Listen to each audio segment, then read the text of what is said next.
Olá, pessoal. Estamos de volta com a nossa aula de redação. E no estudo de hoje, nós vamos trabalhar um pouco sobre um assunto diferente do que a gente vem trabalhando em relação à redação do Enem. Eu quero trabalhar com vocês outros tipos de texto, que a gente relembre, revise, tipos de texto que a gente tem deixado um pouquinho de lado, porque de repente vocês vão fazer outros vestibulares que não sejam Enem e que exijam de vocês o conhecimento de outros textos, como narração, descrição. E vou apresentar aqui para vocês hoje. Vamos revisar, na verdade, porque vocês já estudaram isso desde o fundamental. Só que de tanto a gente ficar só estudando dissertação, isso acaba sendo esquecido, deixado um pouquinho de lado. Então, a gente tem como textos, como tipos de textos, várias nomenclaturas. Uma delas é o texto descritivo, que também pode ser cobrado. Como que é esse texto? É um texto que se constrói à volta de uma determinada realidade ou situação para ser descrito, né, para descrever, para apresentar os seus diversos pormenores. Ou seja, todo detalhe, toda característica, é um texto que é carregado de adjetivos, porque eu vou classificar, qualificar essas situações. Então, é um texto que se constrói diante de uma realidade, só que é uma realidade que é descrita, ela não é argumentada, ela é apenas descrita. Podem se descrever pessoas ou personagens com características físicas ou psicológicas. Então, quando eu faço isso, eu estou sendo descritivo. Eu posso também fazer essa descrição com lugares, acontecimentos e todo tipo de realidades ou objetos. Muitas vezes, os excertos descritivos, eles encontram-se intercalados com sequências narrativas, para que se apresentem as características dos mais diversos elementos. Ou seja, em muitos momentos eu vou ter um texto que às vezes eu vou confundir se ele é descritivo ou se ele é narrativo. Basicamente, todo texto narrativo ele tem descrição. O que a gente vai fazer? A gente vai ver o que se sobressai. Esse texto mais narra os acontecimentos ou ele se prende mais às descrições? Então, basicamente, ele vai ser um texto narrativo descritivo, ou ele vai ser só descritivo, quando ele simplesmente se prende à descrição das situações. Então, é muito difícil separar, por exemplo, o texto narrativo do descritivo, porque ao narrar uma situação, eu vou descrever esses pormenores. Esses elementos que vão surgindo no desenrolar da ação, paisagens, casas, pessoas, animais, objetos. Então, eles são muito intercalados. Então, ter muito cuidado na hora de diferenciar o texto descritivo do texto narrativo. Lembrando que todo texto narrativo ele tem um pouco de descrição. Só que em algum momento essas características se sobressaem. Por exemplo, o texto descritivo ele tem algumas marcas que são textuais. Ou seja, os verbos, por mais que ele esteja narrando, eu tenho que ficar focado nos verbos. Os verbos que indicam estado ou situações estáticas no pretérito imperfeito do indicativo ou no presente do indicativo pertencem ao texto descritivo. Quando eu tenho abundância de adjetivos e outras expressões caracterizadoras, às vezes eu estou dentro de um texto narrativo, aí eu vejo uma descrição, aí eu já fico em dúvida. Ah, mas é narrativo ou descritivo? Veja, para ele ser descritivo, ele precisa ter abundância de adjetivos, né? Ou de expressões que qualifiquem, que caracterizem esse texto. A utilização do vocabulário ligado ao domínio dos sentidos, recursos estilísticos como adjetivação, enumeração, comparação, metáfora. Então, quando eu estou diante de um texto que tem muitos adjetivos, quando esse texto está no pretérito imperfeito do indicativo ou prevalece o presente do indicativo, porque na narração está sempre no pretérito perfeito. Basicamente, toda a história narrativa ela pertence ao pretérito perfeito do indicativo. Mas quando ele está no pretérito imperfeito, quando ele tem abundância de adjetivos, vocabulários ligados aos sentidos, às sensações. Quando eu tenho muita adjetivação, enumeração, comparação, metáfora, por exemplo, metáfora e comparação estão muito ligadas. Quando isso ocorre, eu estou diante de um texto descritivo, certo? E o texto narrativo, olha só as características do texto narrativo. Ele caracteriza-se por apresentar os seguintes elementos. Primeira coisa é a ação. Dificilmente eu consigo perceber isso no texto descritivo, né? Quando os acontecimentos são narrados, as ações estão acontecendo. Eu tenho um narrador, que é quem conta a história, quem apresenta essas ações. O texto narrativo obrigatoriamente precisa ter tempo, espaço e classificação de personagens. Então, o tempo é o momento em que a história acontece, o espaço é o lugar onde essas histórias acontecem, se desenvolvem as ações, e os personagens, que são as pessoas que vivem essa ação. Então, para o texto ser narrativo, ele precisa ter esses 5 elementos essenciais, além de outras características, mas se tiver narrador, tempo, espaço, personagem, mas não tiver ação, não é narrativo.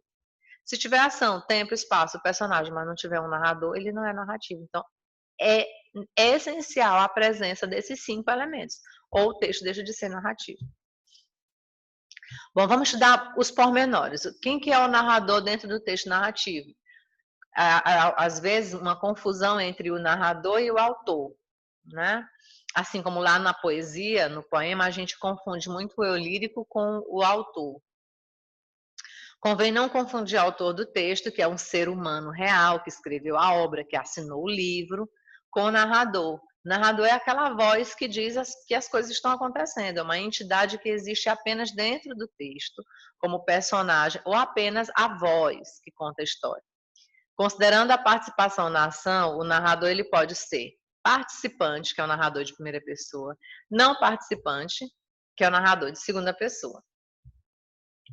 Então, participante é uma das personagens do texto que narra a história e que não participa. E nessa classificação, os verbos e os pronomes e determinantes estarão sempre em primeira pessoa, porque ele participa. Estive aqui hoje pela manhã, quando me deparei com tal situação e vi que...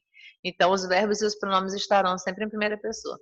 Quando o narrador não é participante, ele não entra na ação do texto como personagem e ele narra uma história que ele não participa. Portanto, os verbos e os pronomes e determinantes estarão em terceira pessoa. Ao amanhecer, viu-se, notou-se que tal situação acontecia com fulano de tal, que se viu, nananana. Então está sempre em terceira pessoa. Em relação ao personagem, quem é o personagem? É quem vive a história, mas nós temos uma classificação. Existem vários tipos de personagem, mas os principais são o personagem principal e o personagem secundário. Quem é a personagem principal?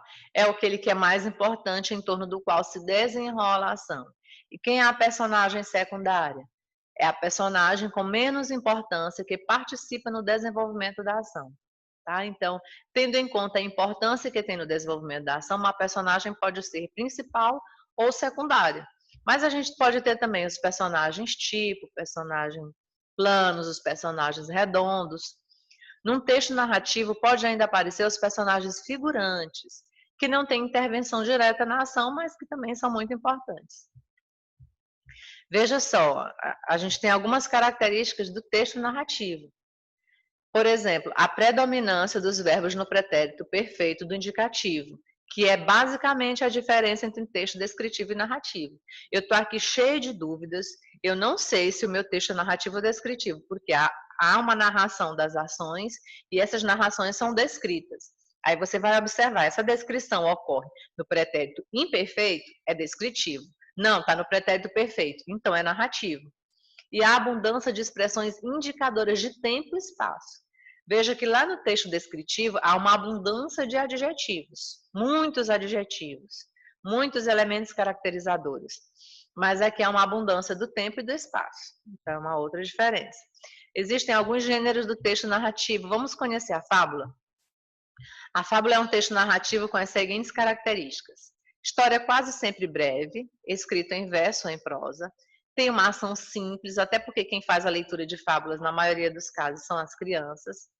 Tem poucos personagens, que na maioria das vezes são animais. E a grande situação da fábula é esse ensinamento final, que é a moral. Na fábula pode aparecer seres humanos, mas esses seres humanos interagem com os animais, ou seja, os animais falam a nossa língua. Eles praticam as ações semelhantes às ações dos seres humanos. Então, quando eu tenho essa situação, quando eu tenho um ensinamento, uma moral, gente, uma fábula ela pode ter descrição, mas ela vai ser breve, ela vai ter uma ação simples, tem personagem animal, tem um ensinamento, fábula pertence ao gênero narrativo. Então, eu não vou nem ficar em dúvida entre descrição e narração.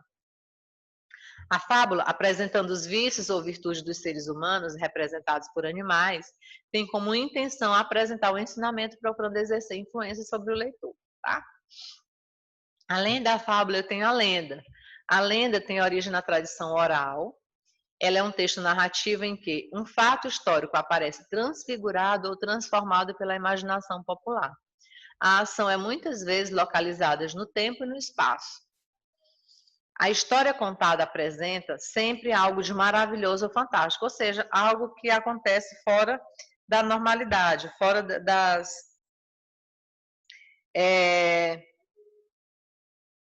da naturalidade humana, né? Algo que é impossível de acontecer com um humano normal.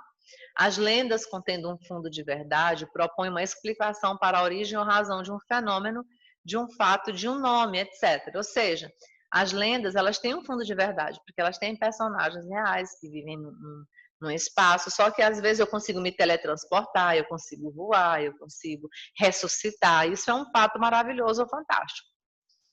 Além da lenda, a gente também tem o conto, que é um texto narrativo que tem as suas marcas específicas. Por exemplo, o conto é um texto breve, né? Ele é curto, às vezes ele tem uma página apenas, ele tem um capítulo. Os contos de Machado de Assis, eu tenho um livro de Machado de Assis que tem alguns contos, mas essas histórias, elas se limitam ali a 3, 4 páginas. É uma história curta, em detrimento ao romance, né, que é uma história bem maior. A ação é simples e concentrada. O número de personagens é reduzido e são pouco caracterizados porque a história é breve, não tem como caracterizar, né? Não tem como se estender muito. Então, é uma história simples, com poucos personagens e poucas ações também. O tempo normalmente é restrito, ou seja, a história acontece e termina naquele mesmo momento em que a ação está acontecendo. Não é como um romance, que eu posso fazer flashback, viajar para o futuro, ir para o passado, voltar para o presente, voltar para o passado de novo, imaginar o futuro, não. Ele é restrito. Aqui o ponto ele acontece na manhã ali, na manhã mesmo aconteceu, chegou o desfecho da história. Além do conto, existe uma subclassificação que é o conto popular. Esse tipo de texto partilha as características essenciais do conto literário, mas apresenta alguns traços particulares. Ou seja, tem origem no povo, é fruto da transmissão oral, que passou de pessoa para pessoa, como a restante da literatura tradicional, e a literatura indígena também. A literatura indígena ela é recente essa impressão, né, no papel, no livro, mas a literatura indígena ela era passada apenas oralmente, de cacique para cacique. As personagens são geralmente anônimas e representativas de grupos, e situa-se num tempo normalmente passado, indefinido, mas com ensinamentos atuais. Nós temos na narração ainda a biografia. A biografia é uma palavra de origem grega constituída pelos elementos bio, que é vida, e grafia, que é escrita, ou seja, a escrita da vida de alguém. Enquanto um texto, uma biografia é, portanto, a história da vida de alguém. A autobiografia é mais ou menos a mesma coisa, só que a própria pessoa escreve a sua biografia, né? Uma autobiografia é uma biografia escrita pela pessoa, a entidade que a viveu, como elemento ou auto, como elemento auto que sugere. Por isso, haverá nesse tipo de texto a predominância do narrador participante. Então, a autobiografia é muito simples, é um texto que fala da pessoa que o escreve, né? Autor e narrador são as mesmas pessoas. Pode ser um texto que relata aspectos reais ou imaginários, dependendo do narrador ser real ou imaginário. Numa autobiografia ou texto autobiográfico, surgem muitas marcas da primeira pessoa, falando de si mesmo. E existe a bibliografia, que é formada a partir de 3 palavras. Bios, que significa vida, bíblios, que significa livros, e grafia, que significa escrita. Então, é um livro que escreve sobre a vida de alguém. É uma apresentação da vida e das obras de um autor. Este tipo de texto inclui aspectos do autor, como a data de nascimento, as instruções adquiridas, os cargos desempenhados, os prêmios, entre outros. Uma bibliografia. Gente, eu tinha lido errado no início, né? Li apenas bibliografia. É bibliografia. Então, uma biobibliografia pode incluir a referência a todos os trabalhos do autor ou apenas aos considerados mais representativos, e pode ainda mencionar obras escritas sobre o autor. O diário, né? Quem não teve um diário? Quem das meninas não teve? As mais moderninhas, né? Mas tem os seus diários virtuais. Então, o diário é um tipo de texto com características muito próprias. Ela é escrita localizada no tempo, né? Faz menção à data. A data no diário é extremamente importante. Ninguém faz um diário sem data, pelo menos não uma pessoa normal. A ordenação cronológica, isto é, apresentada pela ordem temporal. Num diário registram-se vivências ou experiências pessoais e a visão ou opinião sobre os mais variados acontecimentos. Acontecimentos pessoais, cotidiano, né? Familiar, do trabalho, dos relacionamentos. Existem outros textos, como a notícia, que tem origem do verbo latino nocere, que significa conhecer. É um texto jornalístico oral ou escrito que apresenta normalmente um caráter formal, curto, objetivo e narrativo, porque a intenção é apenas informar. Uma notícia aborda habitualmente a informação sobre alguém ou algo, né, que é o lead ou lead, quem fez, onde fez, que é o espaço, quando fez, que é o tempo, e como ou o que fez, que são as ações. Então, a gente tem aí o lead, quem, onde, quando, o que e como. Quando eu consigo identificar essa situação aqui, eu estou diante de um texto jornalístico. Isso tudo feito de uma forma bem breve. Além da finalidade, claro, que é o porquê da situação. A notícia, ela tem uma estrutura, que é o título, o lead, ou o corpo da notícia. O título pode apresentar um antetítulo, título e o subtítulo ainda. O lead é o guia, que é a primeira parte onde eu encontro aquelas perguntinhas lá. Quem, o que, onde, quando, por quê. É o primeiro parágrafo da notícia, onde se apresenta um resumo breve sobre os dados que inclui a notícia, que corresponde a essas questões aí. Então, no lead, já tenho uma noção do que eu vou ler mais detalhadamente no final, que é no corpo da notícia, no decorrer da notícia. E o corpo, às vezes a gente está com pressa, né? Só quer saber do que se trata e você vai lá no lead, você meio que se orienta. Aí você quer saber os detalhes, você vai ao corpo da notícia, que são os parágrafos seguintes, onde se desenvolve a informação, respondendo eventualmente o porquê e o como da situação. E a gente tem ainda a reportagem, que se confunde com a notícia, que é o texto de imprensa de caráter informativo também. A reportagem amplia a notícia, é o que o diferencia, porque ela apresenta as circunstâncias e acrescenta os pormenores. Trata-se de um gênero jornalístico, oral ou escrito, que aborda um tema interessante e atual. A reportagem basicamente se refere a uma troca, uma interlocução entre o repórter e o entrevistado. Apresenta uma construção diversificada que pode misturar narração, descrição, diálogos, exposição e argumentação. E procura transmitir uma visão ampla dos fatos a transpor o leitor, a transportar o leitor para a cena dos acontecimentos. Né? Então tem essa construção aí, essa mistura. Então dentro de uma reportagem eu posso perceber narração, descrição, diálogo, exposição e argumentação. Qual que é a estrutura de uma reportagem? Ela tem uma abertura ou síntese dos fatos, é como se fosse na notícia o lead. Tem a apresentação dos fatos e descrição de ambientes e participantes das atitudes e emoções, e tem a síntese, que é o final da história. Além da notícia, da reportagem, desses gêneros textuais já analisados anteriormente, eu tenho o texto de opinião, que é um texto jornalístico cujo conteúdo pode ser muito variado, mas ele tem suas características. Por exemplo, deve ser breve, claro na interpretação dos fatos e apresentar posições bem fundamentadas. Os fatos são apresentados e interpretados pelo autor que faz sobre eles um juízo de valor de acordo com seu ponto de vista. Na comunicação social, a opinião aparece em diversos tipos de texto, como artigo de opinião, que aborda os mais diversos assuntos da arte à divulgação científica. Então, o texto de opinião, por exemplo, ele tem marcas de juízo de valor, que é o ponto de vista essencial do personagem. Não há como fazer um texto de opinião sem a apresentação, a exposição de um ponto de vista. Eu não vou simplesmente narrar o acontecido, a história. Eu vou opinar sobre aquilo que eu estou mencionando, aquilo que eu estou expondo.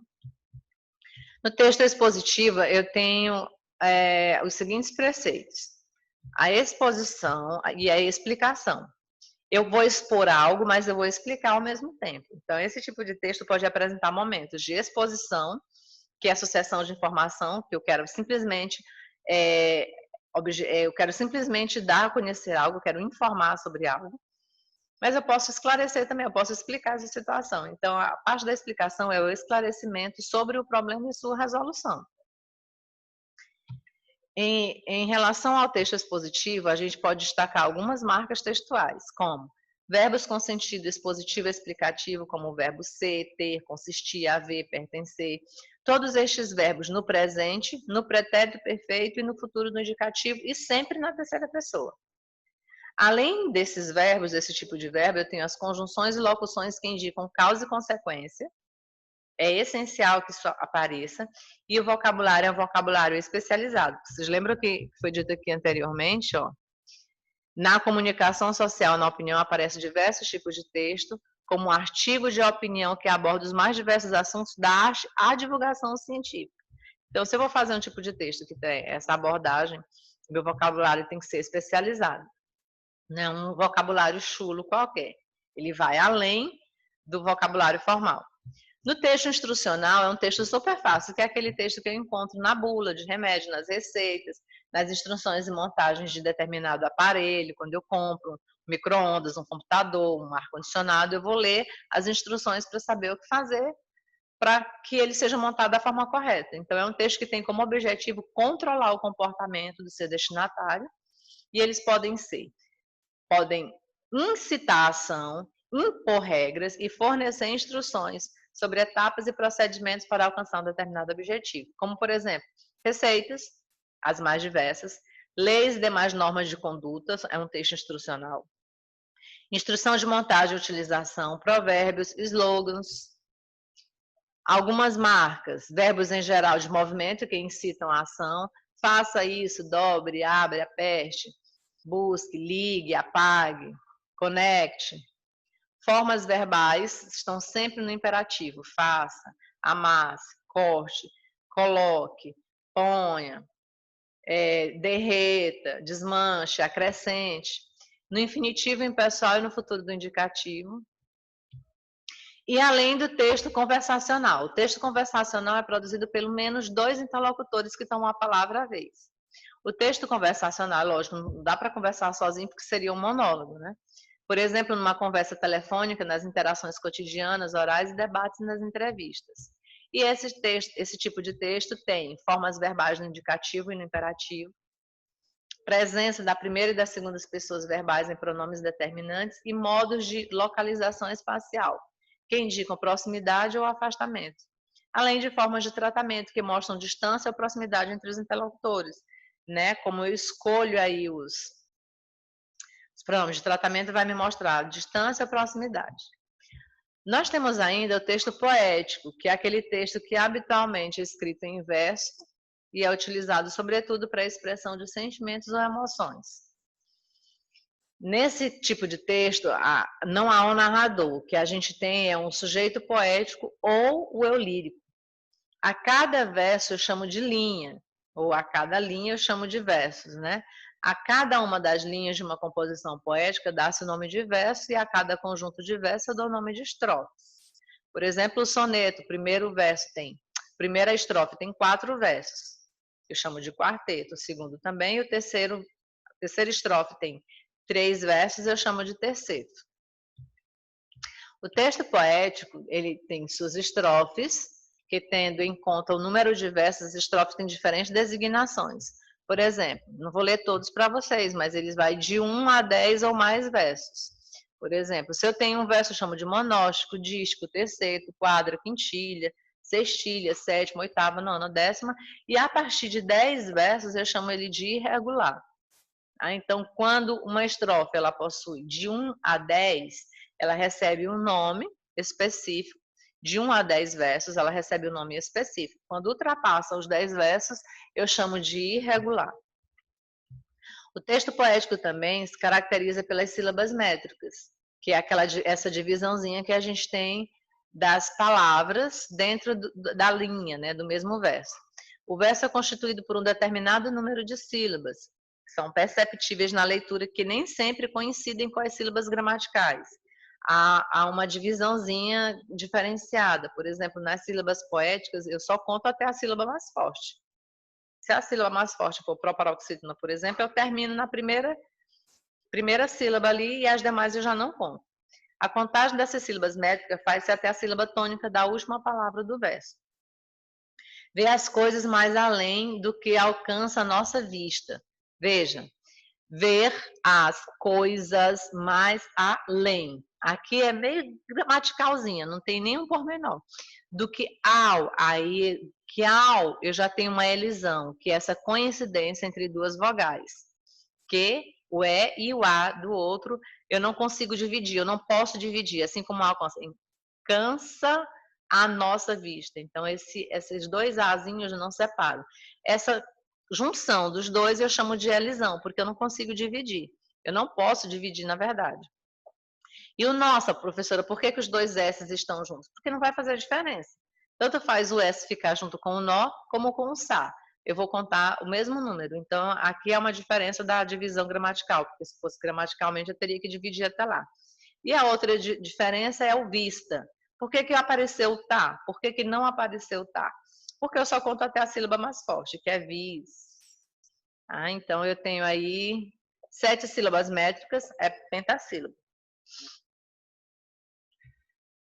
Texto poético. Além da sílaba métrica, no texto poético eu também vou observar a rima, que é a correspondência dos sons, a coincidência dos sons em lugares determinados. Geralmente no final dos versos, mas acontece também dentro dos versos, dentro das estrofes. Normalmente é no final. Os versos rimam quando existe correspondência de sons a partir da vogal da sílaba tônica da última palavra. De acordo com as combinações, é possível classificar as rimas como emparelhada, cruzada, interpolada, versos brancos ou soltos. Quando é que ela é emparelhada? Quando os versos rimam seguidos. Ela é cruzada quando os versos rimam alternadamente. Quando é emparelhada, fica A, B, B. Se for cruzada, fica A, B, A, B. Interpolada, quando dois versos que rimam são separados por dois ou mais de rima diferente. Aí ficaria A, B, B, A. E versos brancos ou soltos são os versos que não rimam nenhum com o outro. Então, toda vez que vocês ouvirem esse termo versos brancos ou soltos, são versos que não possuem rimas. Além do texto poético, a gente tem o texto dramático, que é normalmente escrito para ser representado, para ser encenado. É o texto do teatro. Nesse texto dramático, a gente tem também algumas características típicas, como a ação, que são os acontecimentos, o tempo, que é o momento da ação, o espaço, que é onde a situação acontece, e os personagens que se envolvem na ação. Então, todo o texto dramático tem essa narração, tem essa disposição. Qual que é a diferença, então, da narração, professor? Primeiro aqui, eu não preciso necessariamente ter um narrador como na narração, mas aqui eu vou observar pela própria pontuação do texto que ele se diferencia. Porque como é um texto dialogado, ele é um texto em que eu vou observar a presença do travessão. Tá? E eu vou perceber que ele não está só narrando, ele está sendo vivido pelos personagens no momento. Num texto dramático é possível distinguir dois tipos de discurso. O discurso principal, que são as falas dos personagens, e o discurso secundário, que eu chamo de didascálias ou indicações cênicas, ou rubricas em alguns termos, que são aquelas palavras que estão dentro dos parênteses, entre os parênteses, que são as indicações de como fazer, se entra gritando, se entra silencioso, se entra rápido, se entra devagar. E ele tem uma estrutura externa também. Os textos dramáticos apresentam muitas vezes divididos em cenas e atos. As cenas são marcadas pela entrada ou saída de personagens. Então, cada vez que um personagem entra e sai, é uma cena. E os atos são a mudança de cenário. E existem outros textos também, gente. A carta, que é um texto escrito que estabelece comunicação entre duas ou mais pessoas, é uma modalidade um pouco esquecida por conta do e-mail, mas ela ainda existe em alguns locais e ela tem também uma estrutura que deve ser integrada a ela. Toda carta tem que ter local e data, saudação inicial e final, introdução, o corpo da carta é a fórmula de despedida e assinatura. Se você está num vestibular e a modalidade a ser feita é uma carta e você deixar de fazer alguma dessas estruturas, você zera a sua redação. Se você não colocar local e data e fizer saudação, introdução, corpo, fórmula de despedida e assinatura, mas não colocou local e data, você zera. Se você fizer tudo isso, mas lá no final você esquecer de assinar, você zera. E em relação à assinatura, tem uma observação. Quando pede para, você tem que ver se na prova está pedindo para você assinar com o seu nome completo, para assinar com as abreviações do seu nome, com as iniciais, ou se é para assinar como João e Maria. Tem que ter muita atenção para você não fazer burrada aí nessa hora. Porque às vezes você faz a carta todinha correta, mas na hora de assinar era para assinar só com as iniciais e você assinou o nome todo. E aí você zera. Temos ainda o convite, uma carta convidada para um evento, uma festa de aniversário, casamento. Geralmente ele inclui as seguintes informações: nome de quem convida, corpo do convite, local do evento e a data e hora. Temos o aviso, que é um texto formal. Nós não caberia aqui, gente, a gente estudar todos os tipos de texto, porque eles são inúmeros, né? Às vezes a gente até está diante de um texto, a gente nem imagina que é. Por exemplo, um aviso. Eu nunca tinha pensado no aviso como um texto formal, mas é um texto que, através da qual se transmitem informações diversas, com uma linguagem bem objetiva e seguindo a estrutura. Título, corpo do texto, local, data e a assinatura. O anúncio também é um texto formal curto e sintético, que destina-se a divulgar alguma situação. O vocabulário deve ser preciso e as frases devem ser curtas, com pontuação cuidadosa. Tá? É isso, o nosso vídeo ficou um pouco extenso, eu até acelerei mais para o final para não ficar muito monótono, mas eu vou disponibilizar para vocês o slide lá na nossa sala online. Por hoje é só, fiquem com Deus e até a próxima.